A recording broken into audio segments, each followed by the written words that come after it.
I guess I'd like to thank my wife for what I'm sure was a very lovely and heartfelt introduction. I guess I'd like to start by thanking those who nominated me to the Hall of Fame. It's truly a great honor, one that I'll cherish my entire life. I'm sorry I couldn't be there tonight, but with previous engagement with the football game today, I'd be pretty miserable sitting there checking the scores and not paying attention during OB's speech, which I'm sure either was or will be quite phenomenal. I hope I'm going before him just because I don't want to have to live up to the greatness that I'm sure would be preceding me. I guess, it's hard to know how to start with, 4 just fabulous years at Concordia. I still miss playing. I still miss being a part of, the CU tradition and all that it stood for. I miss being in the locker room. I still remember the school song, and I miss singing it. I won't sing it now because I'll probably clear the place out with my awesome singing voice, but it was truly a phenomenal 4 years. 4 years that I'll always cherish, and 4 years that I have so many great memories, met so many wonderful people, and so many great teammates that I still keep in contact today. Guys like Corey Peterson and Brent Roney and the Heiser brothers and Ben Dennis and so many others who shaped my life and I think made me a better person. I'd be remiss if I didn't thank my grandfather, who without his money and help and scholarships that he was able to get for me, I would not have been able to attend Concordia. Concordia was I guess to start from the beginning, I didn't know why I was going to go to Concordia. I went on a school visit there. I had no interest in Concordia. I was actually being recruited by the great Shannon Currier, who was, God had me all signed up to go and play in Crookston, and then he called me and told me he went to Marshall, and that just seemed too far away. And so I figured a day off of school, I went to Concordia, and I just loved it there. I just felt comfortable there.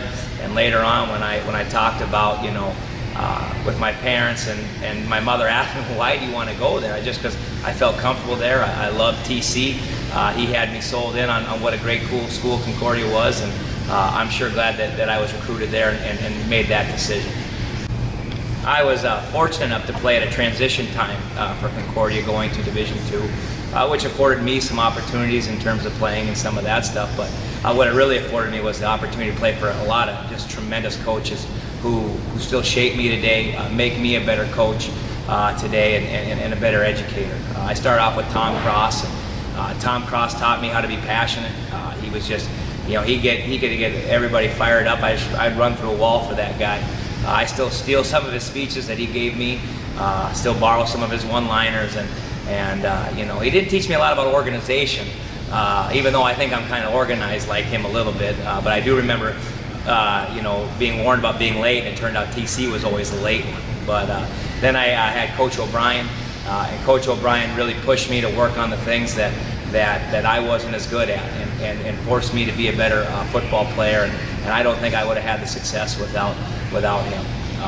And then I had Shannon Currier, who I was all signed up, like I said, and ready to go play for with Crookston, and just lucky enough for me, our paths crossed again, and he came back to Concordia as an offensive coordinator my junior year, and then head coach my senior year, and from him I learned so much, and he really taught me the value of hard work, not only as a player but as a coach. I try to emulate him.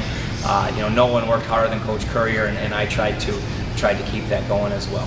I had so many other great coaches. Coach Hoffman, Coach Strohs, Coach Stern, that all had little pieces of me that affect the way I coach today and affect the way that I do things. My career didn't get off to a certainly wonderful start. I came to school. My mom cried when she dropped me off. And there was a bunch of senior football players around, so that was pretty embarrassing.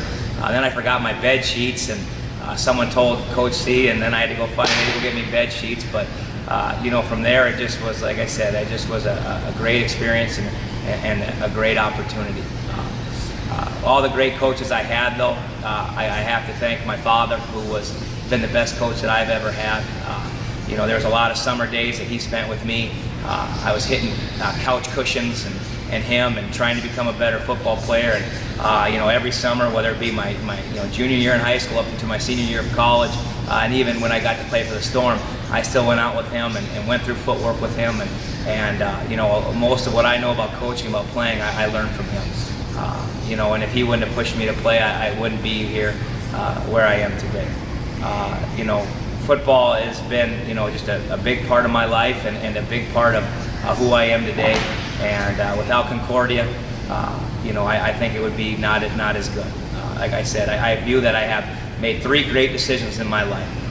The first decision was to go to Concordia, and the other 2 would not have been possible without going to Concordia. That was meeting my wife, Bobby, and then taking my teaching job in Edgerton. And I'm thankful every day that I went to Concordia, thankful every day that I had the opportunities there that I did.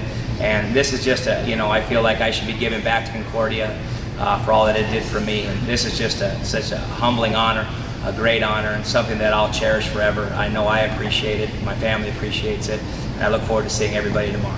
Thanks a lot.